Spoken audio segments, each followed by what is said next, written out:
আসলে আপনারা তো এখানেই প্লট কিনেছেন, আমিও কিনেছি, আমরা করছি। আচ্ছা কি হয়েছে?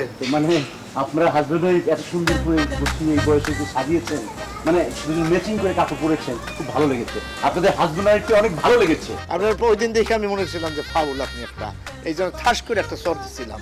ফাজিল জানি কোথায় মনে হচ্ছে থাপড়ায় তোর দাঁত ফালাই দিই। আমরা স্বামী স্ত্রী তোর কইছি একবার এক কথা কস বেটা, হ্যাঁ? সে আমার শাশুড়ি, তার মেয়ের আমি কবুল করছি, বিয়ে করছি, তারে উকিল ডেকে বিয়ে করছি, 10 লাখ টাকা কাবিন হয়েছে। ফাউল জানি কোথায়। আমি 100 বার বলছি রে ভাই, বউটারে বললাম এখানে ডাব বিক্রি করতেছে, একটা ডাব খাও গরমের ভিতরে, না সে 2টা ডাব খাবে, খাওয়ারেমি করছে।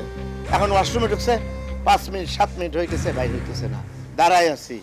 আঙ্কেল আসলে আমি বুঝতে পারিনি, আপনি প্লিজ আমাকে ক্ষমা করবেন। Aunty I am sorry aunty, আমি বুঝতে পারিনি এটা যে আপনার মেয়ের জামাই। যান আপনি যান, এত বিনয় হয়তো ভালো যান।